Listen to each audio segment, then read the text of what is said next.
The Steelers have now lost 5 straight playoff games, extending their longest postseason losing streak in franchise history. The 5 losses have been by an average of 13.6 points per game. All right, S.A., I know this is your team.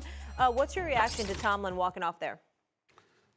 He's clearly, that's clearly not a subject that he wants to entertain at this particular moment with the media. He's been there for 17 years. He's beyond trying to make folks feel good or appease anybody. That's not who he is. He's a real one. Make no mistake about it. And he's not going to sit up there and dance around an issue or lie about it. If he doesn't want to address it, he's not going to want to address it. And I'm quite sure that's not the first time he was asked that question. He knew what was coming. And it's something that he refused to address. He damn near rolled his eyes, for crying out loud. If he had kept the camera on him long enough. I'm going to say something right now because I love me some Mike Tomlin. I'm a Steelers fan, and I'm an even bigger fan of his. And I'm not going to sit up here for 1 second and tell you that the man deserves to be fired. 17 straight seasons of having a 500 or better record. Listen, that's something to be said. But we also have to be real and fair.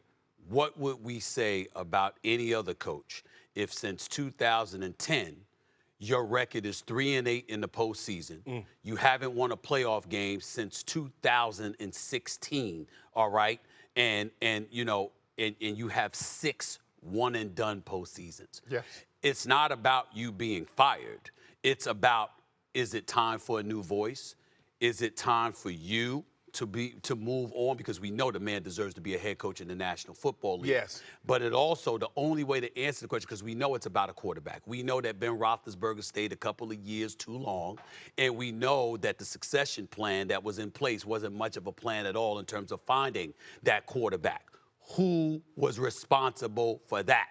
If it's Mike Tomlin, then any heat that comes his way, unfortunately, is deserved. If it wasn't Mike Tomlin and it was somebody else, whether it was Colbert, from years ago, or the Rooney family themselves. If it wasn't Tomlin and it was somebody else, then those people are the ones who deserve the heat, because we all know with the personnel that the Steelers have had in place, Najee Harris in the backfield, constantly having wide receivers this year, Pickens and Deontay Johnson, Freiermuth at the tight end spot, okay? You've got guys on the defensive side of the ball. Clearly, it's not a lack of personnel anywhere else. It's been about your lack of a quarterback. That is what has, disabled and derailed the Pittsburgh Steelers. Whoever's responsible for that is who should be held accountable. But in the end, since you are the head coach, 3-8 in the playoffs since 2010, 6 straight one-and-dones in a postseason.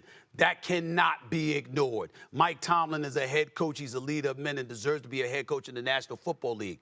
But it is not beyond the pale for the city of Pittsburgh to say, or to at least ask the question, whether or not it's time for him to go. And that's the best answer I can give.